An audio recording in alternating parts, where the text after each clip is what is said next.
Hello everyone.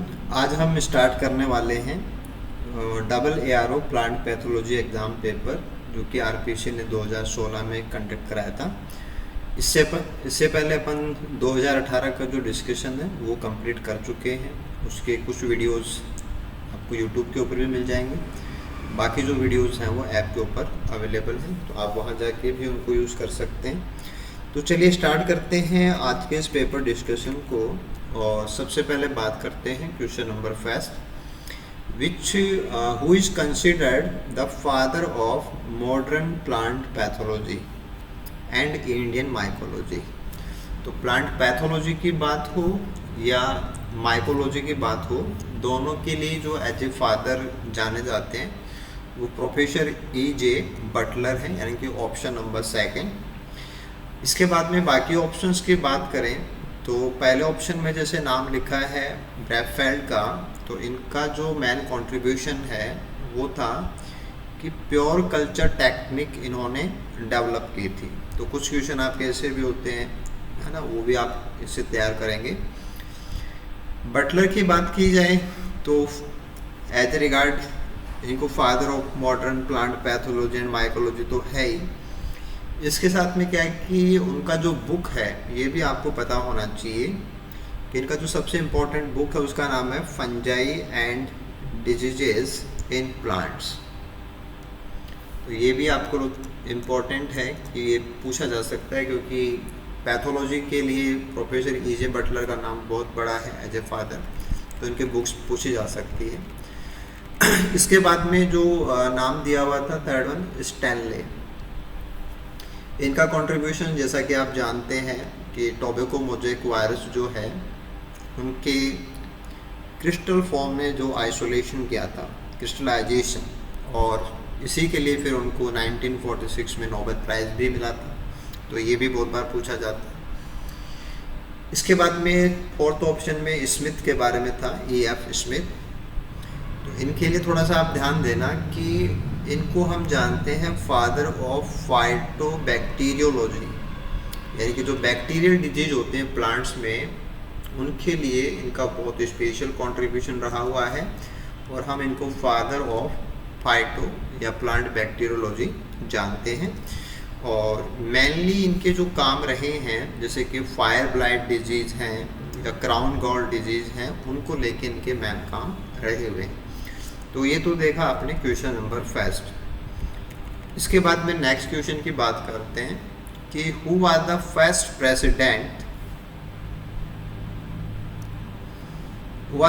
President of Indian phytopathological society. Indian phytopathology बोल दो या इंडियन फाइटोपैथोलॉजिकल सोसाइटी जो होती है, इसको शॉर्ट में आप IPS बोल सकते हो। तो IPS के जो पहले प्रेसिडेंट हैं वो कौन थे, ये पूछा हुआ है। देखो, डॉक्टर J.F. दस्तूर पहले प्रेसिडेंट रहे हुए हैं जब फाइटोपैथोलॉजिकल सोसाइटी का गठन हुआ था 1947 के अंदर। जो प्रेसिडेंट थे वो यही थे। बाकी इनके बारे में हम डिटेल से जानते हैं कि प्रेसिडेंट के रूप में इन्होंने 1947 के अंदर ही इस्टेब्लिश हुआ था।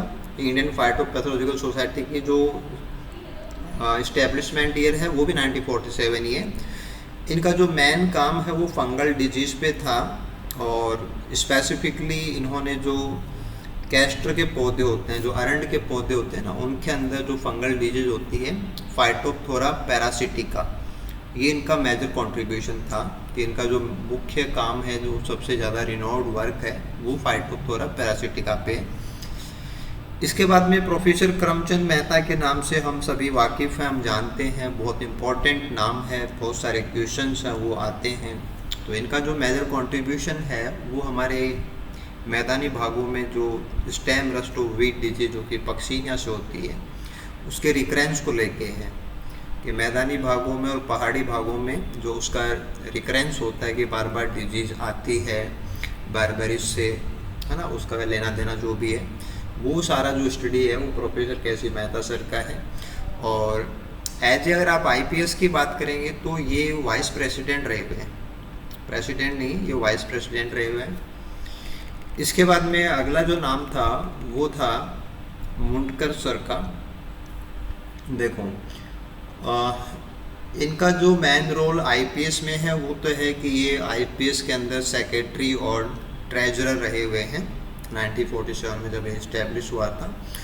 बाद में इन्होंने प्रेसिडेंट का रोल भी प्ले किया है, लेकिन वो बाद का मैटर है, पहले प्रेसिडेंट ये नहीं है।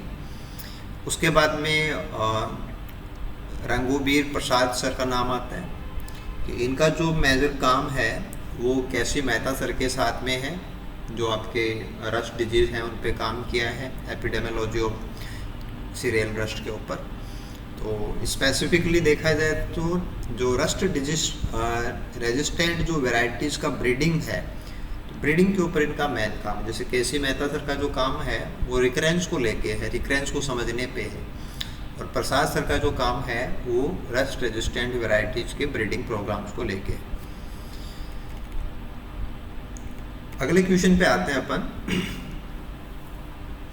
यहाँ पूछा गया है कि एक जो मोनोग्राफ है ना, मोनोग्राफ जैसे आप लोग बॉटनी पढ़ी है आपने, तो आप जानते हैं कि मोनोग्राफ एक प्रकार का लिटरेचर होता है, जैसे फ्लोरा होता है वैसे मोनोग्राफ होता है। मोनोग्राफ किसी पर्टिकुलर जीनस या टैक्सोन का होता है। तो मोनोग्राफ का नाम है genera of Uredinales of the world, कि पूरे विश्व भर के जो यूरिडिनेलिज के जो फंगस हैं उनका जो मोनोग्राफ तैयार किया गया है। ऐसे ही अस्टिलेजिनेल्स ऑफ इंडिया, तो ये किन के द्वारा तैयार किया गया है, बहुत ही शानदार क्वेश्चन है। तो जो तिरुमलांचल सर हैं ये उनका कंट्रीब्यूशन है। बाकी जो नाम है उनको भी अपन देखते हैं, जैसे जे.एफ. दस्तूर सर हैं, प्रेसिडेंट रहे हुए हैं बायोलॉजिकल सोसाइटी के। मेजर कंट्रीब्यूशन फंगल डिजीज़ का है। E.J. बटलर के बारे में हम जानते हैं कि ये फादर हैं पैथोलॉजी माइकोलॉजी के, है ना। इनका fungi and disease in plants, ये भी इनका बहुत इंपॉर्टेंट वर्क रहा हुआ है। अगर हम तिरुमलांचल सर की बात करें तो फेमस इनका जो वर्क रहा हुआ है ये टैक्सोनॉमी ऑफ फंजाई के ऊपर इनका मेजर काम है। स्पेशली जो यूरिडिनेलिज के हैं जो रस्ट डिजीज कोज करते हैं, और अस्टिलेजिनेज वाले फंगस जो कि स्मट डिजीज कोज करते हैं। और इन्होंने जो मोनोग्राफ है वो को ऑथर किया है, और ऐसे जो जेनेरा ऑफ यूरिडिनेलिज है वो भी इन्होंने लिखा है। साथ में इन्होंने काफ़ी सारे जो नए जीनस हैं, स्पीसीज हैं फंजाई की, वो भी इन्होंने डिस्कवर किए। तो टैक्सोनॉमिकली बहुत बड़ा कंट्रीब्यूशन है वो तिरुमलांचल सर का है, और इन्होंने ही जो मोनोग्राफ है यूरिडिनेलिज ऑफ इंडिया के लिए वो तैयार किया है। अगला जो नाम था वो रामकृष्णन सर का है। देखो, इन्होंने जो वर्क किया है वो वर्क मेजरली जो साउथ इंडिया है वहाँ जो मिलेट्स हैं और राइस हैं उनके ऊपर है, और इनकी जो कुछ बुक्स हैं वो disease of millet and rice के ऊपर बुक्स हैं। तो ये तो रहा अपना क्वेश्चन और उसके एक्सप्लेनेशन। फिर अपन बात करते हैं, अगले क्वेश्चन पे चलते हैं। ये भी अच्छा क्वेश्चन अपन मानेंगे कि the disease which is due to zinc deficiency in rice was first discovered and reported from India by which scientist and its name, कि जिंक की कमी से होने वाला जो राइस का बीमारी है वो सबसे पहले किन्होंने डिस्कवर किया और डिजीज का नाम क्या था। बहुत अच्छा क्वेश्चन है। YL नैना सर ने ये रिपोर्ट किया है, और जो डिजीज होती है उसको अपन खैरा डिजीज राइस बोलते हैं। बाकी ऑप्शंस को भी आप यहाँ पे कंसिडर कीजिए, क्योंकि यहाँ से आपको चीज़ें सीखने को मिलेंगी।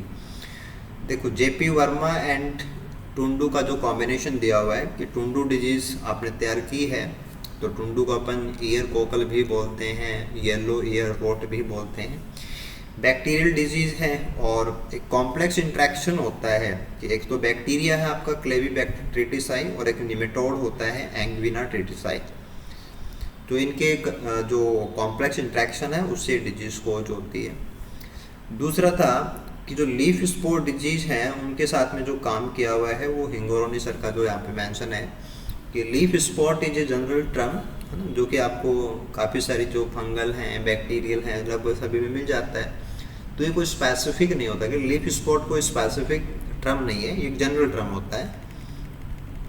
ऐसे स्मट की बात करें तो स्मट भी एक जनरल टर्म होता है। मोस्टली आपके जो प्लांट्स हैं सीरियल क्रॉप्स हैं उनके अंदर हम अलग अलग प्रकार के स्मट हैं वो पढ़ते ही हैं।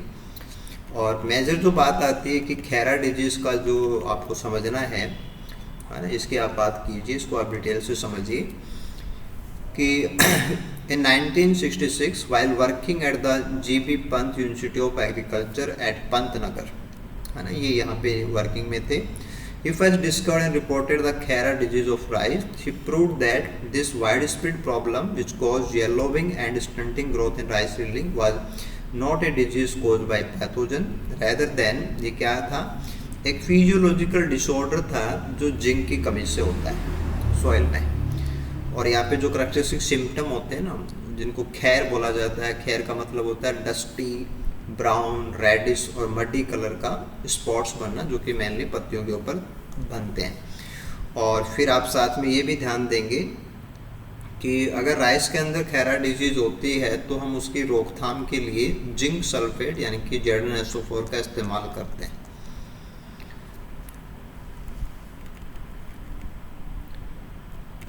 नेक्स्ट क्वेश्चन पे आइए। यहाँ था कि which institute started post graduate program यानी कि MSc program in plant pathology for the first time in India, कि इंडिया के अंदर सबसे पहली बार प्लांट पैथोलॉजी के अंदर MSc कहाँ स्टार्ट हुई थी। तो बहुत ही यूनिक क्वेश्चन है।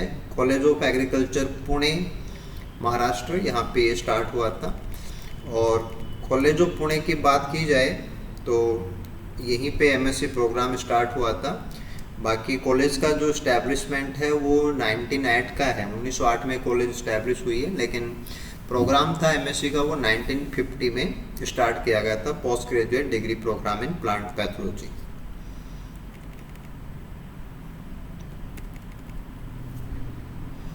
ओके, नेक्स्ट क्वेश्चन था कि who discovered virus disease in plants for the first time, कि पूरे विश्व भर में पौधों के अंदर जो वायरल डिजीज होती हैं उनका सबसे पहला जो डिस्कवरी का क्रेडिट है वो किनको जाता है।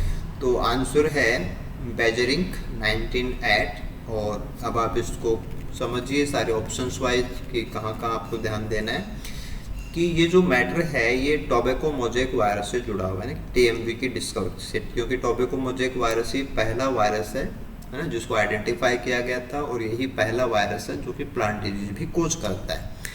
अब यहाँ पे दो नाम हैं, एक तो नाम है दिमित्री इवांस्की। देखो इनका जो कंट्रीब्यूशन अपन याद करते हैं या जो आप क्वेश्चंस के अकॉर्डिंग तैयार करेंगे वो है कि इन्होंने भी TMV पे ही काम किया था, लेकिन इन्होंने पाया कि जो कोजल एजेंट है वो बैक्टीरियल फिल्टर्स जो होते हैं उनमें से पास हो जाता है। तो फिल्ट्रेबल एजेंट बताया था इन्होंने, है ना, आइडेंटिफाई नहीं कर पाए थे। उसके बाद में बेजरिंग का रोल आता है और इन्होंने फिर एक नाम दिया था कि ये जो फ्लूइड है ना पत्तियों का जिसमें मोज़ेक सिम्टम हो रखे हैं, अगर हम उस पत्तियों का निचोड़ निकाल लें, उसको फिल्टर करें, तो फिल्टर में से जो आर पार चला गया उस लिक्विड की बात थी, दैट इज कॉन्टेजियम विवम फ्लूइड, यानी कि ऐसा फ्लूइड जिसमें जो लिविंग कंटेंट है कॉन्टेजियस वो प्रेजेंट होता है। और इन्होंने ही पहली बार जो वायरस शब्द है वो भी दिया था। तो एक्चुअल में जो मोस्ट रिनॉल्ड जो आंसर होना चाहिए क्वेश्चन के regarding that should be Beijerinck. हालांकि बाद में जो स्ट्रक्चर की बातें आती हैं वो बाद की बातें हैं, ठीक है ना, नोबेल प्राइज वगैरह वो सब बाद का इश्यू है। कि पहली बार वायरल डिजीज है और वायरस जो टर्म है वो बेजरिंग के कैटेगरी में जाता है। नेक्स्ट क्वेश्चन पे आते हैं। यहाँ था कि P.A. Millardet discovered A fungicide which was effective against which disease and name the fungicide. तो कौन सा फंजीसाइड था और कौन सी बीमारी में काम आया था जो कि P.A. Millardet के द्वारा डिस्कवर किया गया था, वो फंजीसाइड आपको बताना है। तो बहुत ही कॉमन और बहुत ही बार बार पूछे जाने वाला ये क्वेश्चन है कि डाउनी मिल्ड्यू ऑफ ग्रेप्स या डाउनी मिल्ड्यू जो फंजाई होते हैं जो कि ओमाइसीड के फंगस होते हैं, उनको कंट्रोल करने के लिए जो बोर्डेक्स मिक्सचर हम इस्तेमाल करते हैं उसकी डिस्कवरी से ये नाम जुड़ा हुआ है। देखो बाकी ऑप्शंस को भी देखिए। अगर हम बात करते हैं बेविस्टिन, है ना, जो कि रस्ट डिजीज में काम आता है, ठीक है, Bavistin is a modern systematic fungicide with the active ingredient carbendazim. तो बेविस्टिन के अंदर जो मेन फंक्शनल कंपाउंड होता है वो कार्बेंडाजिम होता है, और जो फंगल डिजीज़ हैं मेनली जो रस्ट हैं उनके अगेंस्ट में हम इसको काम में लेते हैं। इसके बाद में डाउनी मिल्ड्यू बाजरा है ना, स्क्लेरोस्पोरा ग्रामिनिकोला फंगस की बात आ रही है, तो वहाँ अपन जो काम में लेते हैं एप्रोन HD35। वो एक्चुअल में क्या है कि मैन जो कंपाउंड होता है मेटलिक्सल उससे तैयार होता है, और ये एक सिस्टेमेटिक फंजीसाइड है जो कि सॉइल बॉर्न डिजीज को कंट्रोल करने के लिए काम आता है। ऐसे जो सल्फेक्स है, सल्फेक्स का इस्तेमाल अपन पाउडरी मिल्ड्यू कुकुरबिट्स के लिए करते हैं, और सल्फेक्स अपन किनको बोलते हैं, सल्फर बेस्ड फंजीसाइड्स जो होते हैं, सल्फर कंटेनिंग फंजीसाइड्स होते हैं, उनके लिए अपन सल्फेक्स वर्ड यूज़ करते हैं। फिर बात आती है अपने मेन वर्ड बोर्डेक्स मिक्सचर की। तो बोर्डेक्स मिक्सचर था वो इन्होंने ही डेवलप किया था, प्रेरी मैरी एलेक्स मेलाडेट ने, और डाउनी मिल्ड्यू के साथ काम करते हुए किया था। और कंपोजिशन वाइज बात करेंगे तो ये कॉपर सल्फेट एंड जो चूने का पानी होता है लाइम, उसका मिक्सचर होता है, और बाद में इसको बोर्डेक्स मिक्सचर नाम है वो दिया गया था, और काफ़ी इफेक्टिव और first widely use and effective fungicides के रूप में अपन बोर्डेक्स मिक्सचर को जानते हैं। Okay, then next is which ancient book in India, कि भारत के ऐसा कौन सा पुराना बुक है deals with disease of plants and their control. तो पौधों के रोग और उनके कंट्रोल के तरीके हमारे कौन से ग्रंथ के अंदर लिखे हुए हैं, इंडिया के रेफरेंस में पूछा गया था। तो ये आप मान के चलिए कि लगभग एक क्वेश्चन आपको इस एग्ज़ाम में ऐसा मिलेगा ही मिलेगा, क्योंकि अभी काफ़ी सारा जो भारत वन के अपन देख रहे हैं कि एंशियंट नॉलेज को लेके बहुत सीरियस अपन, तो ये क्वेश्चन आपको पक्का मिलेगा, आप अच्छे से इसको समझना।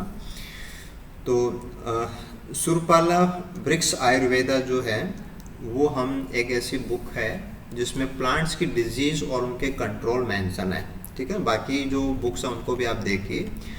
चरक संहिता जो है लिटरेचर वो 4th सेंचुरी का है, और ये एक्चुअल में क्या है कि आयुर्वेदा का फंडामेंटल टेक्स्ट है जहाँ पे mainly human health, human physiology और डिजीज का मेंशन है, प्लांट्स का नहीं है। चरक संहिता के अंदर जो ह्यूमंस के अंदर रोग होते हैं, कंडीशंस होते हैं, उनका उल्लेख है। इसके बाद में जेनरा प्लेंटेरम तो एक बहुत ही डिफरेंट चीज़ है, आप लोग इसको अच्छे से जानते हैं कि केरलस लीनियस का वर्क है जो कि फादर ऑफ मॉडर्न टैक्सोनॉमी के नाम से जाने जाते हैं, है ना। ये तो आप टैक्सोनॉमी के हिसाब से जानते हैं जेनरा प्लेंटेरम बुक को। और ये जो आपका आंसर था सुरपाला वृक्ष आयुर्वेदा, ये 9th सेंचुरी का कंट्रीब्यूशन है, और ये एक्चुअल में जो वृक्ष आयुर्वेदा नाम है ना, वृक्ष आयुर्वेदा नाम से समझ में आता है कि पौधों का जो आयुर्वेद है ना, as a science of plant life, और that is attributed to Surapala. It is one of the earliest known works of specifically details plant health, disease and that treatment. तो ये जो बुक है इसमें जैसे पौधों के जो डिजीज हैं उनको इंटरनल एंड एक्सटर्नल कैटेगरीज के अंदर बांटा गया है, ट्रीटमेंट्स वगैरह बताए गए हैं, और जो हर्बल पेस्ट हैं, काउ डंक हैं, प्लांट एक्सट्रैक्ट्स का यूज़ है वो इसमें मेंशन है। सुश्रुत संहिता जो है उसका कनेक्शन सर्जरी से है, लेकिन ये भी क्या है कि ह्यूमन हेल्थ से जुड़ा हुआ है, नॉट विथ प्लांट्स।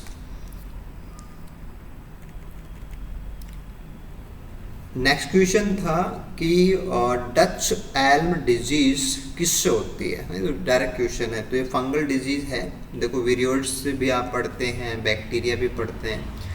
विरियोइड्स तो जैसे आप जानते हैं कि उनसे जैसे आपका पोटैटो स्पिंडल ट्यूबर डिजीज है, सिट्रस एक्जोटिस डिजीज है, ये सब उनसे होते हैं। प्रियॉन्स का तो क्वेश्चन जो आता है वो इनके स्ट्रक्चर को लेके भी आता है ना। They consist of a single short strand of circular RNA and lack a protein coat. ये चीज़ आपको पता होना चाहिए क्योंकि जो विरियोइड्स की स्ट्रक्चर है वो पूछी जाती है। बैक्टीरियल डिजीज तो काफ़ी सारे डिजीज आप पढ़ते ही हैं, कोई बड़ा इशू नहीं है। अगर आप यहाँ पे पर्टिकुलर डच एल्म डिजीज की बात करते हैं तो ये फंगस से होती है। Specifically disease caused by the two fungi, one is the Ophiostoma ulmi और दूसरा है ओफियोस्टोमा नोवा अल्मी। तो ये फंगस है वो इसको कॉज करते हैं। और मेनली जो प्लांट्स का वॉस्कुलर सिस्टम होता है ना वो जिससे डिस्टर्ब हो जाता है, तो है ना वॉस्कुलर सिस्टम के ऊपर अफेक्ट करने वाला फंगस है। माइकोप्लाज्मा भी आप जानते हैं, माइकोप्लाज्मा जिनमें सेल वॉल नहीं होती है, और फाइटोप्लाज्मा डिजीज भी आप तैयार करते हैं। तो पर्टिकुलर जो आपसे डच एल्म डिजीज पूछा गया था तो वो ओपियोस्टोमा से होता है, जो कि एक फंगस है।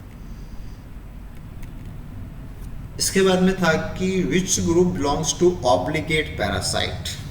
देखो, ऑब्लिगेट पैरासाइट हम उन पैरासाइट को बोलते हैं जो हमेशा लिविंग होस्ट पे सरवाइव करते हैं, यानी कि survive on living host only.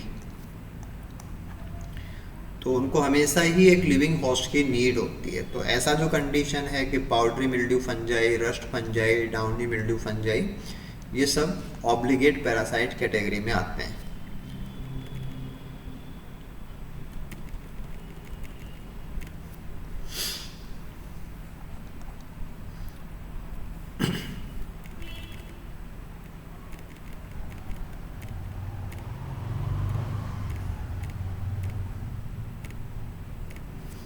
हम देखो, मान लीजिए यहाँ पे ऑप्शन में एक में ब्लाइट दिया हुआ था ना, तो जैसे आपका पोटैटो ब्लाइट है, late blight of potato, phytophthora infestans, तो वो ऑब्लिगेट पैरासाइट नहीं है। यानी कि अगर लिविंग होस्ट नहीं भी होता है तो वो डेड के ऊपर भी एज ए सेप्रोफाइट सर्वाइव कर सकते हैं, तो उनको फिर अपन फैकल्टेटिव सेप्रोफाइट्स बोलते हैं।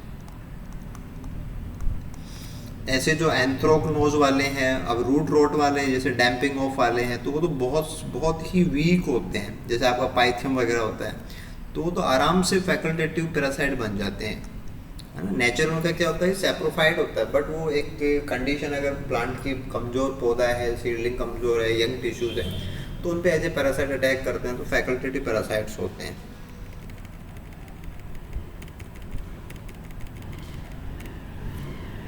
अब कैंकर, स्ट्राइप डिजीज, स्कैब्स, ये एक जनरल टर्म नहीं है, मतलब ये एक ब्रॉड चीज़ें हैं, तो इसमें काफ़ी सारी आ जाते हैं आपके पैथोजन।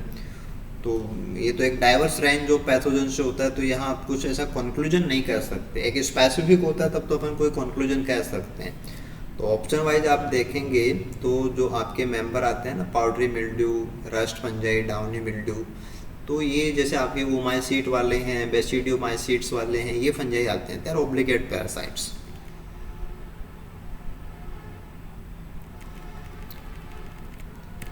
ओके, नेक्स्ट क्वेश्चन था कि PR4 प्रोटीन का कनेक्शन किससे है। तो PR4 प्रोटीन का कनेक्शन जो अपन डिजीज जो मैकेनिज्म पढ़ते हैं वहाँ पे डिफेंस मैकेनिज्म में ये क्वेश्चन, ये पार्ट आता है। तो ये काइटिनेज एंजाइम से जुड़ा हुआ प्रोटीन है। चलिए आप इसको समझिए कि जो पैथोजन रिलेटेड प्रोटीन्स होते हैं उनको अपन PR प्रोटीन्स बोलते हैं ना, that are induced in response to pathogen attack. जैसे कोई भी पैथोजन अटैक करता है उसके बाद में इनका बनना है वो चालू होता है, तो ये PR प्रोटीन होती है। और इसमें जैसे काफ़ी सारे प्रोटीन्स हैं वो डिफेंस के लिए काम करते हैं ना, प्लांट के डिफेंस को बनाते हैं कि इन्फेक्शन के बाद में डिफेंस वो और मजबूत हो जाता है। तो काइटिनेज की बात करें तो many PR4 protein have chitinase activity.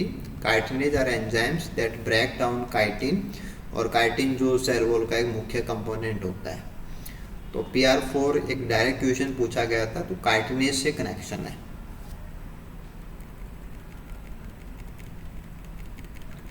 ऐसे जैसे यहाँ पे β1,3 ग्लूकेन्स का मेंशन था, तो ये ग्लूकेनेज जो होते हैं ना, जो β1,3 ग्लूकेन्स को तोड़ेंगे ये हो जाएंगे। The enzyme associate with a different family of pathogen protein, लेकिन वो PR2 फैमिली के होते हैं। जो β1,3 ग्लूकोनेज जो होते हैं ना, वो जैसे बीटा ग्लूकेन्स जो कि सेल वॉल के कंपोनेंट होते हैं उनके ग्लाइकोसाइडिक बॉन्ड को तोड़ते हैं। ग्लोबुलिन्स जो ग्लोबुलर प्रोटीन्स होती हैं, जैसे ये प्लांट्स में भी होती हैं, एनिमल्स में भी होती हैं, ये उनके लिए था। तो स्पेसिफिकली जो बताना था वो तो हमें PR4 बताना था, और PR4 का कनेक्शन है वो, है ना, PR protein, pathogen related protein, PR4 pathogen related protein 4, तो काइटिनेज से कनेक्शन है।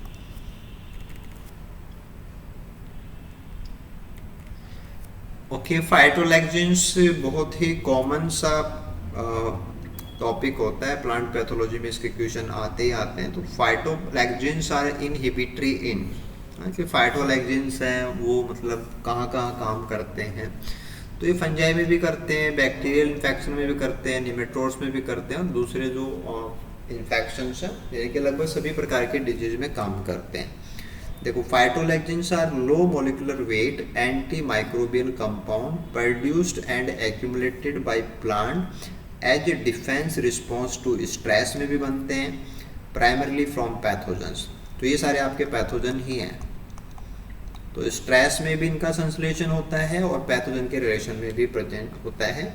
जब तक इन्फेक्शन नहीं होता तब तक इनकी मात्रा कम होती है ना, एक नेग्लिजिबल अमाउंट होती है, लेकिन इन्फेक्शन के बाद में इनकी मात्रा बढ़ जाती है। तो एक प्रकार का एक इम्यून रिस्पॉन्स होता है पौधे का फाइटोलैक्जेंस का बनना। तो फंजाई, बैक्टीरिया, निमेटोड, इन सब के अगेंस्ट में फाइटोलैक्जेंस वो काम करते हैं। ओके, यहाँ पे था कि आपको ये बताना है कि मैक्रोसाइक्लिक रस्ट इन इंडिया का एग्जाम्पल इनमें से कौन सा है। तो अपन वीट पढ़ते हैं, पक्सीनिया का जो लाइफ साइकिल है वो हेट्रोसाइक्लिक, मैक्रोसाइक्लिक, यही अपन काउंट करते हैं, है ना। तो मैक्रोसाइक्लिक जो पक्सीनिया अपन पढ़ते हैं वहाँ पे अपन जैसे जो स्टेज होती हैं, पहले स्पर्मेशिया आता है, फिर एशियोस्पोर, यूरिडो, टीलियो एंड बेसिडियोस्पोर्स आते हैं। तो ये जो पूरा मैकेनिज्म है ना, इसी को अपन हेट्रोइशिज्म बोलते हैं। तो पक्षीनिया इसका एग्जाम्पल है, लेकिन बाकी जो थे कि येलो रस्ट ऑफ व्हीट जो है, जो कि पक्षीनिया स्ट्रीफॉर्मिस से होता है, it is not a macrocyclic, it has the shorter life cycle और टिपिकली लैक एसियल एंड पिकनियल स्टेज। तो इसके अंदर ये वाली स्टेज अब्सेंट होती है, तो आप इसको माइक्रो या डेमीसाइक्लिक बोलते हो। तो ये भी आपके लिए इम्पोर्टेंट है, क्योंकि जब आप स्टेम रस्ट पढ़ रहे हो तो फिर जो स्ट्राइप रस्ट है वो भी आपको पता होना चाहिए। रस्ट ऑफ ग्राउंडनट की बात करें जो कि पक्सीनिया एरेकिडिस से होता है, ये ऑटोइशियस है, मीनिंग इसका कंप्लीट जो लाइफ साइकिल है वो एरेकिस हाइपोजिया पे हो जाता है, यानी कि एक ही पौधे पे लाइफ साइकिल पूरा हो जाता है। पक्सीनिया की बात अपन कर रहे थे कि यहाँ पे आपको वीट और बारबेरी दोनों पौधे चाहिए, और तो ये हेट्रोइशियस फंगस है, मैक्रोसाइक्लिक है, इसमें आपको 5 स्पोर मिल रहे हैं ना, दैट्स वाई मैक्रोसाइक्लिक, और 2 होस्ट हैं, that's why heteroecious. Rust of match जो कि पक्सीनिया सोरघाइस से होता है, और ये भी क्या है कि उसी प्रकार से है कि the rust is similar to black stem rust of wheat in that it is heteroecious with its alternate host being oxalis species। इसका जो दूसरा होस्ट होता है वो ऑक्जेलिस होता है। While it is a complex life cycle, it not primarily or best tags to example of the macrocycle rust in India। क्योंकि जो मैज है उसको अपन न्यू वर्ल्ड क्रॉप मानते हैं, अगर थोड़ा सा आप जानते हैं इस चीज़ को, तो ये न्यू वर्ल्ड क्रॉप है, और जो ओरिजिन ऑफ मक्का है वो भी क्या है कि अमेरिका है।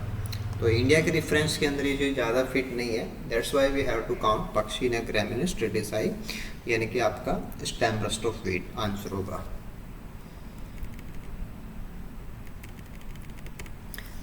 ओके, अगला क्वेश्चन था कि ऑटोक्लेव को लेके पूछा गया था कि जब हम माइक्रोब्स के कॉन्टामिनेशन को दूर रखने के लिए कल्चर मीडिया का हम ऑटोक्लेव करते हैं तो वहाँ पे कंडीशंस क्या होती है। तो ये कंडीशन होती है 121.6 डिग्री सेंटीग्रेड तापमान और 15 पाउंड जो प्रेशर होता है फॉर 20 मिनट्स हम अप्लाई करते हैं। तो स्टैंडर्ड कंडीशंस की बात हो रही थी, तो ये चीज़ आपको ध्यान देनी है कि ये अपन यूज़ करते हैं। एक जैसे ऑटोक्लेव आपके सिलेबस में है, आपको पता होना चाहिए एज इंस्ट्रूमेंटेशन। तो ऑटोक्लेव का जो वर्किंग प्रिंसिपल होता है वो होता है मॉइस्ट हीट स्टरलाइजेशन, कि वहाँ पे टेम्परेचर भी होता है और वेपर्स भी होती हैं, तो गर्म भाप होती है और उससे ये स्टरलाइजेशन होता है। तो माइक्रोब्स हैं, बैक्टीरिया स्पोर्स हैं, उनको किल करने के लिए जरूरी होता है। और प्रेशर जो कि आप 15 पाउंड्स बता रहे हैं ना, वो पाउंड्स पर स्क्वायर होता है, तो वो PSI में रिप्रेजेंट होता है। तो 2018 के पेपर में ये PSI करके पूछा गया था, यहाँ पे थोड़ा सा टेम्परेचर के साथ में थोड़ा बढ़ा दिया क्वेश्चन, तो बार बार क्वेश्चन आ रहा है, तो that's why you have to cover it. यहाँ पे पूछा गया था विरियोइड्स के बारे में, कि viroids have some unique features as compared to viruses, तो वो आपको बतानी है। देखो इसमें यही था जो आपने अभी थोड़ी देर पहले बात की थी कि प्रोटीन कोड नहीं होता है, इनका कोई वेक्टर नहीं होता है, और सर्कुलर सिंगल स्ट्रैंडेड डीएनए इनका जीनोम होता है।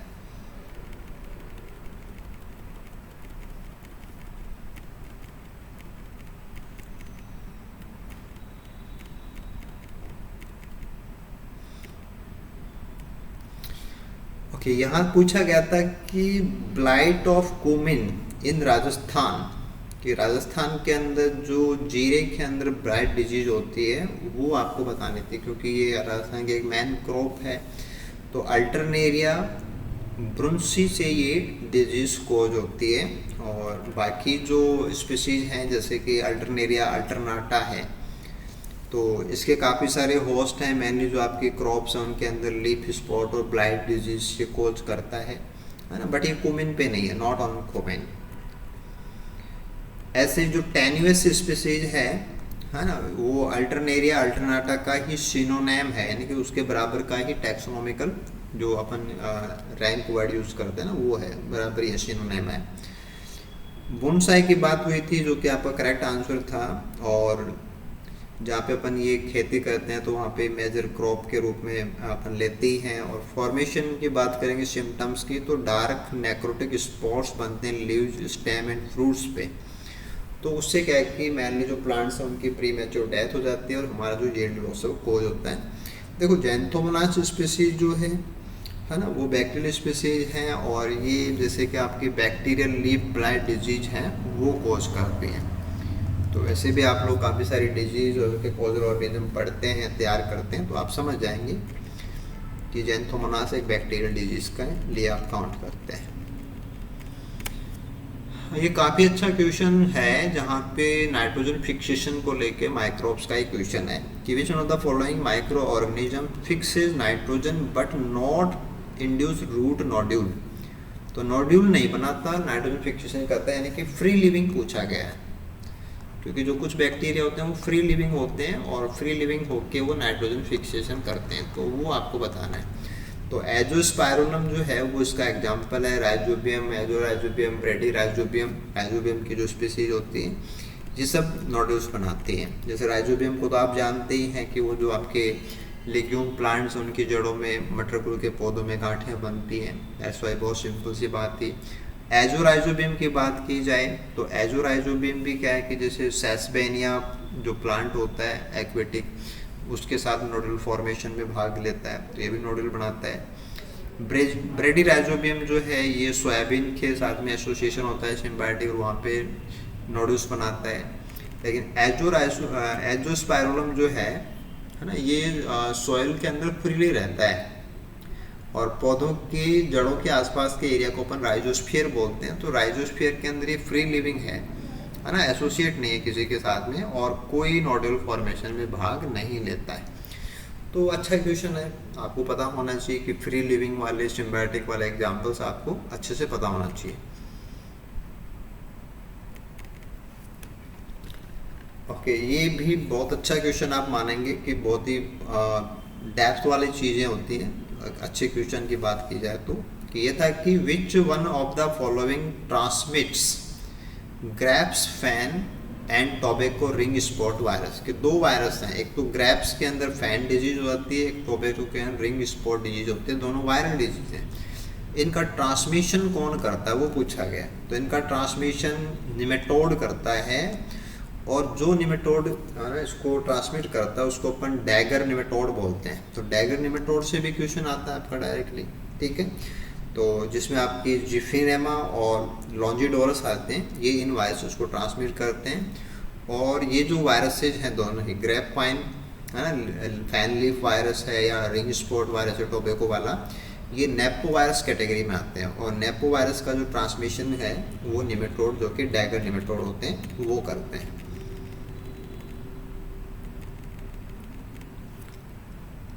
ओके, नेक्स्ट था कि most of the Colletotrichum species है ना, स्पीसीज है कि कोलेटोट्राइकम स्पीसीज है वो मेनली कौन सी डिजीज कॉज करते हैं। और तो देखो यहाँ पे जैसे आपने जो पढ़ा है, जो आपके एग्जाम्पल्स में आता है, वो तो red rot of sugarcane है। Red rot of sugarcane जो कि कोल्टोट्राइकम फाल्केटम से होता है। कोल्टोट्राइकम फाल्केटम से डिजीज होती है, ठीक है। लेकिन जैसे वहाँ पे तो आप एक रेड रॉट पढ़ते हैं, बट देखा जाए तो एक बड़े स्तर पे देखें ना, कि एक एज ए ग्रुप देखें, तो मेनली इनसे जो डिजीज होती है, इनकी बाकी स्पेसिफिक डिजीज होती है, दैट इज एंथ्रेक्नोज डिजीज। देखो ब्लाइट जो नाम आता है, कि blight is a general term for a wide range of plant disease often characterized by rapid and extensive death of leaves, flower and stem. और कुछ स्पीसीज हैं वो कोल्टोट्राइकम की ब्लाइट भी कॉज करती हैं। ऐसे स्कैब जो सिम्टम होता है, वहाँ पे कुछ या तो सतह से उठे हुए या कुछ सतह से नीचे दबे हुए एरियाज बन जाते हैं, फ्रूट्स, ट्यूबर्स, इन पे, तो उनको अपन स्कैब बोलते हैं। जैसे एप्पल स्कैब है, वेंटूयस होता है, पोटैटो स्कैब है, वो स्ट्रेप्टोमाइसिस से होता है। तो उनका तो कोल्टोट्राइकम से कनेक्शन ही नहीं है। हालांकि कुछ ब्लाइट सिम्टम्स हैं वो कोल्टोट्राइकम से होते हैं। ऐसे रोट जो है ना, कि कुछ स्पीसीज हैं वो जैसे रोट कॉज करती है। जैसे कि आपने शुगर कैन की बात की, शुगर कैन के अंदर ये होता है ना, red rot of sugarcane, वो स्टेम है, गन्ने का स्टेम होता है ना, फ्रूट्स नहीं है वो। हाँ, बट एंथ्रेक्नोज की बात की जाए तो एंथ्रेक्नोज जो सिम्टम्स होते हैं ना, एंथ्रेक्नोज डिजीज नहीं है, सिम्टम्स का नाम होता है। This is the most specific and common disease symptom caused by a species of the genus Coleotrichum. Anthracnose is characterized by the formation of sunken, dark, necrotic lesions on leaves, stem, flower, fruit, often with the characteristic salmon-colored spore mass. जो spores होते हैं वो salmon fish जैसे colour के होते हैं ना, centre. और the word anthracnose come from the Greek word call, जैसे कोयले जैसा ऐसे बर्न लाइक लेशंस बनते हैं। तो करेक्टरिस्टिक जो है वो तो आप एंथ्रेक्नोज लेंगे, और वैसे एग्जाम्पल वाइज अगर शुगर कैन है तो वो अलग क्वेश्चन में आप उस हिसाब से देखेंगे, बट एज ए ग्रुप आपको एंथ्रेक्नोज लेना है। नेक्स्ट क्वेश्चन में आते हैं अपन कि loose smut of wheat is completely, तो ये जैसे soil borne, seed borne, air borne ऐसे पूछा हुआ है। तो ये सीड बॉर्न डिजीज है, क्योंकि जो फंगस माइसीलियम है वो फंगल माइसीलियम इन्फेक्टेड सीड्स के टिश्यूज के अंदर रहता है, तो एक्सट्रीमली ये सीड बॉर्न डिजीज होती है। ये लूज स्मट जिसका कॉजल एजेंट अस्टिलेगोट्रेटिसाई होता है, और कि जो आपका conversion of the wheat kernel into black powdery mass में कन्वर्ट हो जाता है, और ये एक्सट्रीमली सीड बॉर्न डिजीज का एग्जांपल है। क्योंकि जो टीरियोस्पोर्स हैं, सेकेंडरी माइसीलियम है, वो सेकेंडरी माइसीलियम एक्चुअल में जो इंटरनल टिश्यू होता है एम्ब्रियो का, सीड एम्ब्रियो का, वहाँ एग्जिस्ट करता है। और जब हम ऐसे इन्फेस्टेड सीड्स को सॉविंग करते हैं तो फंगल माइसीलियम है वो बाद में पूरी बॉडी के अंदर सिस्टमिक स्प्रेड दिखाता है। तो सीड बॉर्न का एग्जांपल है, क्योंकि जो माइसीलियम है वो जो हमारे बीजों के अंदर एम्ब्रियो वाला पार्ट है उसके अंदर अपने आप को डोरमेंट करके रखता है। तो that's why this is seed borne disease example. ये क्वेश्चन टॉक्सिन्स को लेके था कि सूडोमोनास सिरिंजी पैथोवायड टैबेकी, ये बार बार पूछा जाता है। 2018 के पेपर में भी यहाँ से क्वेश्चन थे, यहाँ भी आप देख रहे हैं, तो डेफिनेटली अच्छा सेक्शन है, इनसे बार बार क्वेश्चन आते ही हैं। जो टैब टॉक्सिन है ना, वो यहाँ से प्रोड्यूस होते हैं। तो एम टॉक्सिन की बात की जाए तो they are host specific toxin produce by Alternaria alternata. और टैब टॉक्सिन जो होते हैं, जैसे आपकी सूडोमोनास सिरिंजी की स्पीसीज हैं, वाइल्ड फायर डिजीज जो कॉज करती हैं, उनसे होता है, और इनको अपन टैब टॉक्सिन भी बोलते हैं ना। देखो जो फेसियोटॉक्सिन है वो फेसियोलस वल्गेर, जो आपका मोट बीन होता है उसमें इन्फेक्शन के दौरान बनता है। सूडोमोनास सिरिंजी पैथोवायरस स्पीसीज फेसियोलोकोला जो मोट के अंदर हेलो ब्लाइट डिजीज कॉज करता है, तो ये वहाँ का इशू है। एंड सिरिंजोटॉक्सिन जो हैं वो प्रोड्यूस होते हैं सूडोमोनास सिरिंजी से, है ना, तो जो कि आपकी फाइटोटॉक्सिन्स हैं उस कैटेगरी में आता है। तो स्पेसिफिकली जो आपसे पूछा गया था कि पैथोवायर स्पीसीज टैबेकी के लिए पूछा गया था, तो वो आपके टैबोटॉक्सिन हैं जिनको आप टैबटॉक्सिन भी बोलते हैं। ओके, नेक्स्ट क्वेश्चन एलिसीटर्स को लेके। देखो फाइटोलैक्जिन्स, एलिसीटर, टॉक्सिन्स, ये फंजीसाइड्स ना, ये तो बहुत इंपॉर्टेंट टॉपिक्स होते हैं आपके एग्जाम के, तो क्वेश्चन आए थे तो आएंगे ही आएंगे। तो एलिसीटर की बात हो रही है, तो एलिसीटर्स आर कैपेबल ऑफ इंड्यूसिंग। एलिसीटर क्या करते हैं? एलिसीटर्स होते हैं वो फाइटोलैक्जिन संश्लेषित को बढ़ाते हैं और फिर फाइटोलैक्जिन के रिस्पॉन्स के अंदर, है ना, जैसे टॉक्सिन्स बने, एंजाइम्स बने, वो बाद की बातें आती हैं। पहले डायरेक्टली वो फाइटोलैक्जिन संश्लेषण को इंड्यूस करते हैं। तो elicitor is a molecule that start a defence response in plant. These molecules which can originate from the plant itself, a pathogen or a symbiotic organism specifically act as a signal to plant immune system। कि infection के दौरान ये बनते हैं, बाद में trigger करने का काम करते हैं। टॉक्सिन सिंथेसिस है वो बाद में हो सकता है, फाइटोलैक्जिन्स हैं वो सबसे पहले बनते हैं। ये चीज़ आपको ध्यान देनी है कि the primary role of elicitor is to induce the plant to produce and accumulate phytoalexin. और ये जो फाइटोलैक्जिन्स होते हैं ये बाद में जो आपका पैथोजन या डिजीज कोजिंग एजेंट्स हैं उनको रोकने का काम करते हैं, और फिर सारे प्लांट डिफेंस हैं वो सब इसके अंदर आ जाएंगे, अटैक मैकेनिज्म को रोकने का सब कुछ इसमें आ जाएगा। तो प्राइमरली जो डायरेक्टली कनेक्शन है वो फाइटोलैक्जिन सिंथेसिस है, उसके बाद में टॉक्सिन्स वगैरह या डिफेंस की चीज़ें बनना, सेल वॉल के चेंजेस, वो सब बाद में आते हैं।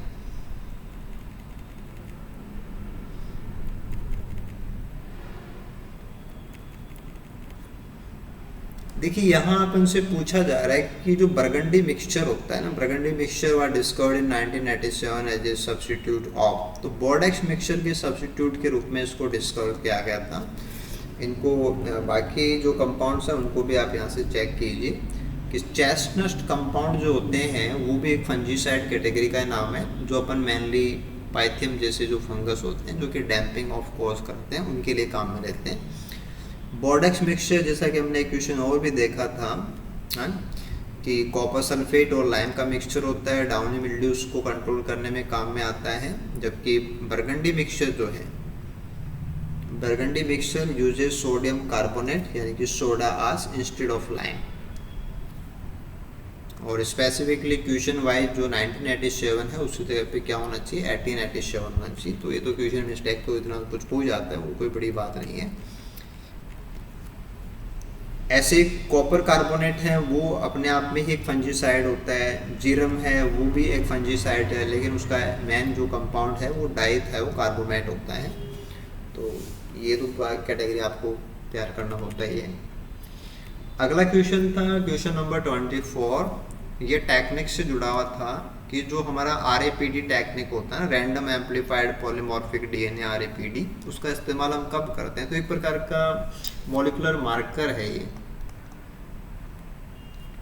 है ना। तो अपन जो इंफॉर्मेशन होती है मॉलिक्यूलर इंफॉर्मेशन जिसमें मेनली अपन DNA लेते हैं, उनको आइडेंटिफाई करने में किया जाता है। आइडेंटिफाई करने से हम क्या कर सकते हैं कि सिमिलरिटीज भी चेक कर सकते हैं और डिससिमिलरिटीज भी चेक कर सकते हैं। तो आंसर तो क्या है कि इसमें दोनों ही होंगे।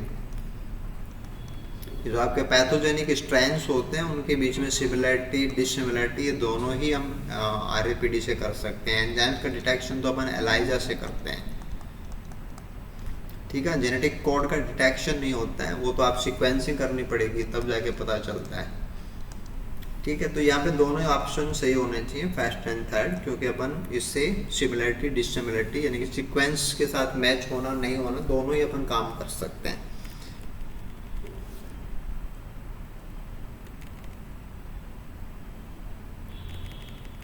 ओके, आज के डिस्कशन का ये लास्ट क्वेश्चन था कि आपके 1/4 क्वेश्चन है वो इस वीडियो में हमने डिस्कस कर लिए हैं। 25 नंबर क्वेश्चन की बात हो रही है कि which one is an example of host specific toxin. तो होस्ट स्पेसिफिक टॉक्सिन बताना है, तो आंसर तो है अपना विक्टोरिन, लेकिन टैप्टॉक्सिन, फ्यूजेरिक एसिड इनको भी देखिए। टैप्टॉक्सिन जो कि आपने भी बात भी की थी कि स्यूडोमोनास सिरिंजी पैथोवायर टैबेकाई, जो टोबैको में इन्फेक्शन के दौरान ये बनता है, वाइल्ड फायर डिजीज होती है। तो ये एक्चुअली में क्या होता है कि होस्ट स्पेसिफिक नहीं है, है ना। Also affect a wide range of plant, कि अगर आपने इसको आइसोलेट किया और आप दूसरे पौधों पे अप्लाई करेंगे तो वहाँ पे भी इसके असर आते हैं, तो होस्ट स्पेसिफिक नहीं है। ऐसे फ्यूजेरिक एसिड है ना, फ्यूजेरियम ऑक्जियोस्पोरम, जो कि आपकी विल्ट कॉजिंग फंगस है, वॉस्कुलर विल्ट कॉज करने वाले फंगस है। तो ये भी क्या है कि इनका टारगेट सिंगल होस्ट नहीं होता है, तो होस्ट स्पेसिफिक नहीं है। ऐसे ही जो चावल के अंदर आप डिजीज पढ़ते हैं पायरिकुलारिया ओराइजा के अंदर, ये जो फंगस आपका था मैग्नोपोर्थी ब्लाइट डिजीज जो पढ़ते हैं अपन, तो ये जो वहाँ पायरिकुलेरिन बनता है ये भी नॉन स्पेसिफिक है। लेकिन विक्टोरिन की बात की जाए तो विक्टोरिन एक होस्ट स्पेसिफिक टॉक्सिन है और कॉक्लीबोलस विक्टोरिन के इन्फेक्शन के दौरान बनता है और ये ऑयड्स में बनता है और इसकी टॉक्सिसिटी केवल ऑयड्स पे ही होती है। आप दूसरों पे लगाएंगे तो इसका इन्फेक्शन, इसका जो इम्पैक्ट है वो नहीं आएगा और इसका जो प्रोडक्शन है वो पर्टिकुलर जो जीन है डोमिनेंट वीबी जीन उससे होता है। तो ओनली होस्ट स्पेसिफिक है विक्टोरिन, तो केवल ऑयड्स के ऊपर इसका इम्पैक्ट आएगा, बाकी के ऊपर इम्पैक्ट नहीं आएगा। तो अगर किसी सिंगल होस्ट पे इम्पैक्ट आता है तो अपन होस्ट स्पेसिफिक टॉक्सिन बोलते हैं।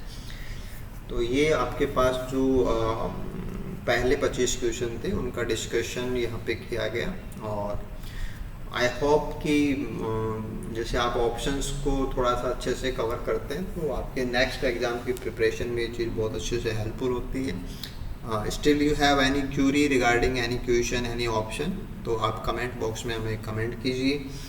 आपको स्पेसिफिक सारा पैथोलॉजी वाइज तैयार करना है, क्वेश्चन प्रैक्टिस करनी है या एक लेवल तक आपको स्कोरिंग चाहिए, and if you are very very serious for your exam then we welcome all of you at your our study solution बिजदा बायोपॉइंट एप्लीकेशन के ऊपर आप आइए, वहाँ पे आप अपनी तैयारी को डेफिनेट स्कोरिंग लेवल तक लेके जाइए।